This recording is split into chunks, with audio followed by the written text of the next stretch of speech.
Hello everyone, আসসালামু আলাইকুম। কেমন আছেন সবাই? আশা করি আল্লাহর অশেষ রহমতে অনেক ভালো আছেন। তো আমিও ভালো আছি।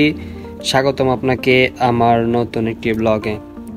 তো আজকে আমার সকাল সকাল ঘুম থেকে ওঠার কথা ছিল, কিন্তু সকালে ঘুম থেকে উঠে দেখি 10টার উপরে বেজে গেছে। তো তাড়াহুড়া করে হাত মুখ ধুয়ে নিলাম, ফ্রেশ হলাম।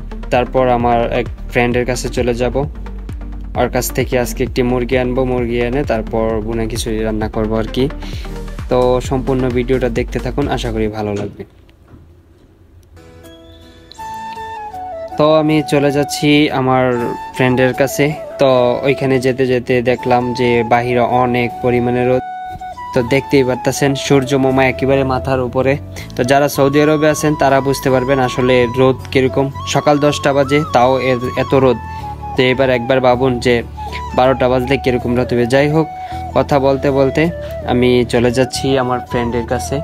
তো ওর কাছে যাব যে একটি মুরগি আনবো, মুরগি এনে আজকে ভুনা খিচুড়ি রান্না করব। আর সম্পূর্ণ ব্লগটা দেখুন, পুরো রান্নার প্রসেসিংটা আপনাদের সবার সাথে তুলে ধরবো। তো আমি এসে বললাম আমার বন্ধুর কাছে। তো বন্ধু আসলে এইখানেই থাকে। তো দেখুন এইখানে থাকে আর কি, ওর রুমে এর সাথেই। তো আমি তার লালন পালন করা মুরগিগুলো আমি দেখে নিচ্ছি, আপনাদের সবাইকে দেখানোর চেষ্টা করতেছি। আসলে অনেক সুন্দর যে আসলে সৌদি আরবে এরকম খামার আছে, এটা অনেকে হয়তো জানেন, আবার অনেকে জানেন না। তো সবচেয়ে বেশি ভালো লাগে এই মুরগিগুলো দেখুন কিভাবে ডানা ছড়িয়ে হাঁটে, অনেক বেশি ভালো লাগে। তো আপনাদেরকেও আমি দেখানোর চেষ্টা করতেছি। এই মুরগিগুলোর নাম কি আমি অবশ্য জানি না, তো অবশ্যই আপনারা কমেন্ট করে জানাবেন। এগুলো হচ্ছে দেশি মুরগি।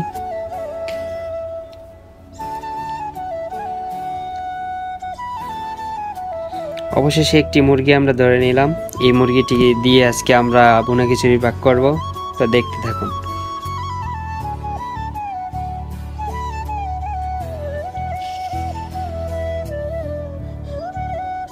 মুরগিটাকে কেটে তারপর প্রসেসিং করে নিচ্ছি। একটুর জন্য আমার হাত কেটে যেত, কারণ ছুরিটা অনেক ধারালো ছিল। তো যাই হোক,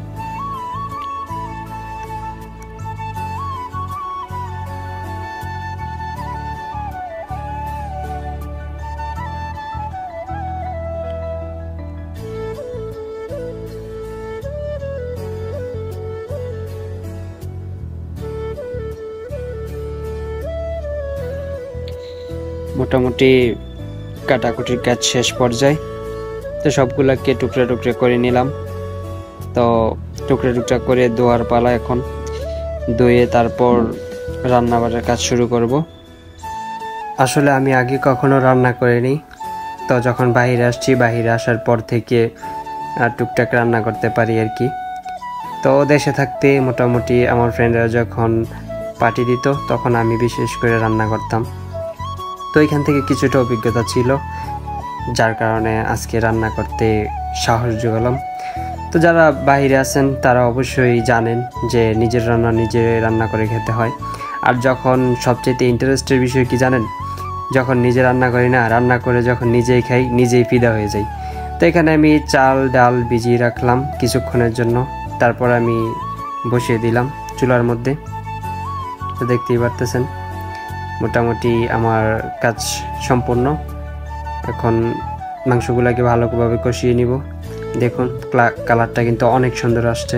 তাই আমি প্রথমে ডাল দিয়ে নিলাম, ডাল দিয়ে একটু ঢেকে দিলাম। ঢেকে দেওয়ার পরে আবার কিছুক্ষণ পর আবার আমি চাউল দিয়ে দিলাম। তো চাউল দিয়ে কিছুক্ষণ রেখে দিব। রেখে দেওয়ার পর মোটামুটি কাজ শেষ হয়ে যাবে। তো ফাইনালি আমাদের রান্না করা শেষ, এখন শুধু খাওয়ার পালা। আসলে আমি সব সময় রান্না করতাম অন্য চাউল দিয়ে।